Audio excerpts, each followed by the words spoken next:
Hi guys, I am Sweet and you are watching Sweet Academy. Today we are going to learn the forms of stanza in English poetry. Stanza किसे कहते हैं? Stanza is something that the whole poem is divided into pieces. First, the very word stanza. What is stanza?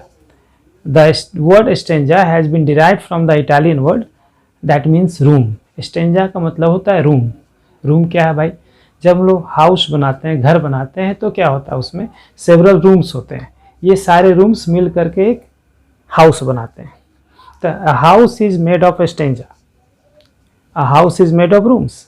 In the same way a poem is made of stanzas. यानी a poem is just like a house which is made of stanzas, that is rooms. So what is stanza? According to definition, a stanza is a series of lines. बहुत सारे lines या single lines, 2 lines, 3 lines मिल करके जो एक साथ group बनाते हो to divide a poem. Whole poem is divided into several small stanzas. कोई स्टेंजा 2 लाइन का होता है, कोई 1 ही लाइन का होता है. तो स्टेंजा आप समझे रूम, यानी कोई भी कविता कितने छोटे छोटे स्टेंजा में बटे हुए हैं. अब हम समझते हैं टाइप्स ऑफ स्टेंजा, यानी कि एक कविता में कितने तरह के स्टेंजा हो सकते हैं. जब सबसे पहले आप यहाँ देख रहे हो मोनोस्टिक. मोनो मीन्स 1, यानी कोई भी पोम जिसमें मात्र एक ही लाइन हो, यानी हम लिख सकते हैं a stanza of 1 line. Monostich means a stanza of 1 line. Okay. और sometimes the whole poem is a single stanza may be. So we can say this one is a monostich. Second one is couplet. Couple, you know, जोड़ा. So a couplet is what? A stanza of 2 lines. और ये couplet जो होता है दो दोहा, आपने कबीरदास का पढ़ा होगा. दोहा का मतलब 2 लाइन का. तो इंग्लिश में भी कुछ कविता ऐसे हैं जो 2 लाइन में बटे होते हैं. इसका एक बहुत ही इंपॉर्टेंट पार्ट है जिसको हम लोग बोलते हैं heroic couplet. Heroic couplet. What is heroic couplet? Means जो स्टेंजा 2 लाइन वाला का साउंड, जो राइम स्कीम है वो ए हो. ए पहला 2 लाइन, फिर 2 लाइन बी, तीसरा लाइन सी, इस तरह से हो. यानी राइम स्कीम मैंने आपको पिछले वीडियो में बताया था, आप उसमें जाके देख सकते हैं. तो heroic couplet must be written in iambic pentameter. iambic you already know. The first one should be, the first syllable should be unstressed and second one should be stressed. And pentameter means there must be 5 meter, means 5 feet. Okay. So heroic couplet का अगर कोई definition आप short में याद रख सकते हैं तो a couplet that has been written in iambic pentameter and which rhyme scheme is AA. BB means same. The next one is tercet. Tercet means a stanza of 3 lines. अगर 3 line का बटा हो तो उसको हम लोग बोलते हैं टर्सेट. और इसका राइम स्कीम जनरली होता है ABA, इस तरह से CDA, CDC, ऐसे भी चलता है. Next one is quatrain. Quatrain is a stanza of 4 lines. 4 line में यदि स्टेंजा में बटा हुआ पोम तो हम उसे कहते हैं क्वैट्रन. ये क्वैट्रन का एक विशेष है, that is called ballad stanza. Ballad stanza is the simplest form of stanza in English poetry. Means most of the English poems have been written in ballad stanza. We can say this one is the most favourite stanza of all the poets of English. अब इसका विशेष बनावट क्या है कि इसका सबसे पहले समझें कि फर्स्ट जो लाइन होता है वो 4 मीटर का होगा, यानी टेट्रामीटर. सेकेंड लाइन होगा ट्राईमीटर, यानी 3 मीटर होंगे. फिर थर्ड जो होगा वो फिर होगा टेट्रामीटर, और फिर जो लास्ट होगा वो होगा trimeter. And rhyme scheme should be ABCB.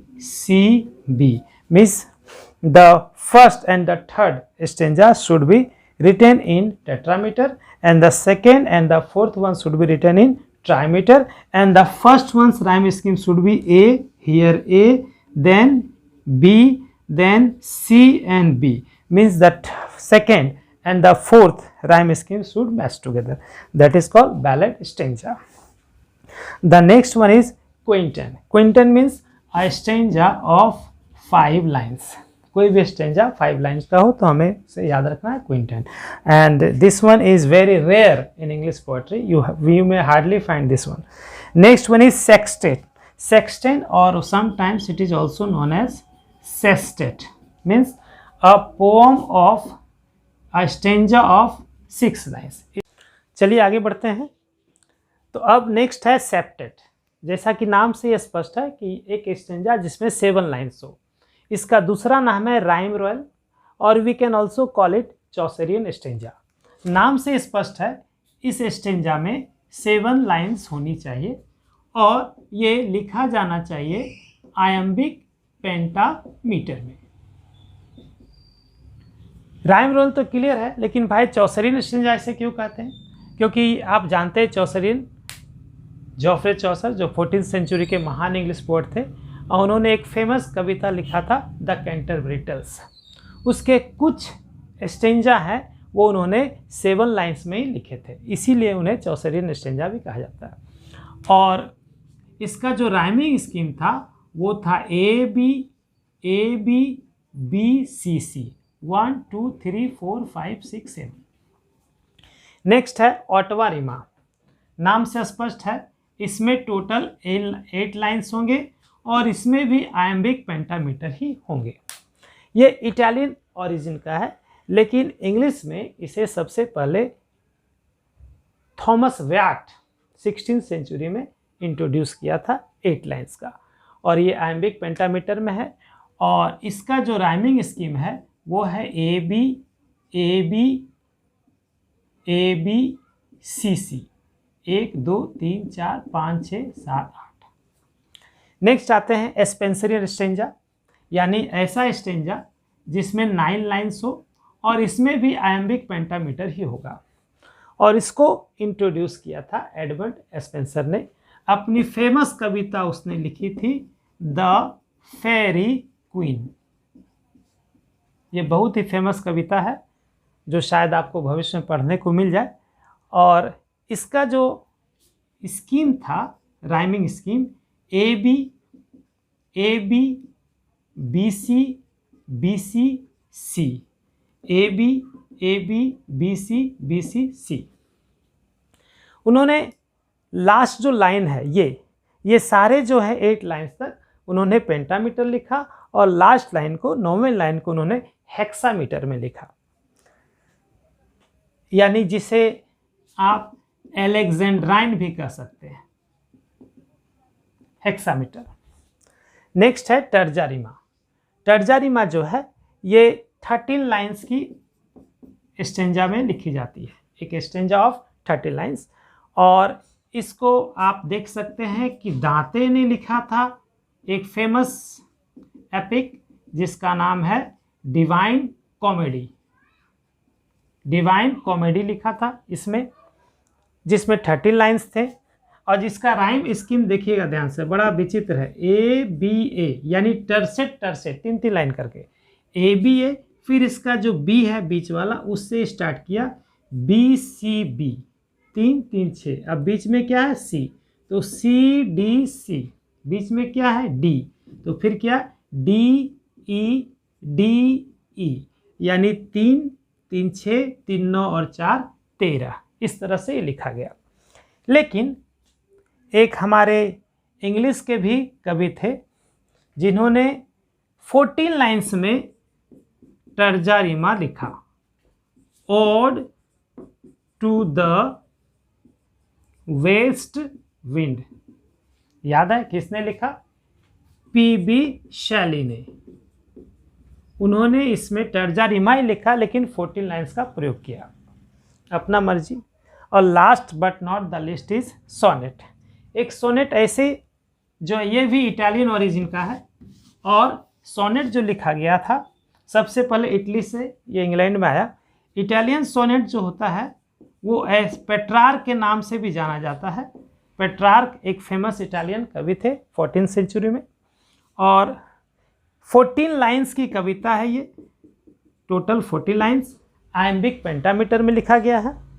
और पेट्रार्क या इटालियन सोनेट या पेट्रार्कल सोनेट उसमें कहते हैं, इसमें 2 भाग होता है, 14 लाइन्स का है। तो पहला जो 8 लाइन्स होगा उसको बोला जाता है ऑक्टेव, और जो कंक्लूडिंग 6 लाइन्स होगा उसको कहा जाता है सेस्टेट। आयम्बिक पेंटामीटर में दोनों होगा। ऑक्टेव का राइम स्कीम होगा A B B A, A B B A, ABBA ABBA. जबकि सेस्टेट का राइमिंग स्कीम है C D C D C D, या दूसरा भी तरह से मिलता है C D E C D E. Sonnet को जैसा मैंने कहा, इसको भी थॉमस वैट ने इंट्रोड्यूस किया था, अब बाद में अर्ल ऑफ सरे ने इंग्लैंड में इसे पॉपुलर बनाया। 16वीं सेंचुरी में जब शेक्सपियर के हाथ में आया सब कुछ, तो उन्होंने सोनेट में थोड़ा सा मॉडिफाई किया। क्या मॉडिफाई किया?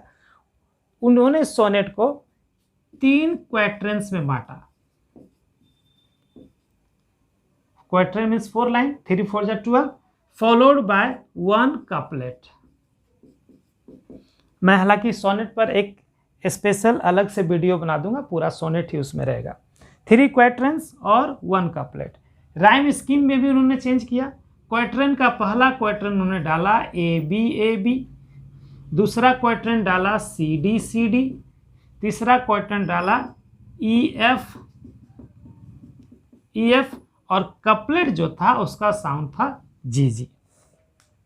आई थिंक कि आपको बहुत अच्छा समझ में आ गया होगा, और प्लीज़ कमेंट करें, शेयर करें, और क्या कहते हैं, सारा चीज़ करें। Thank you.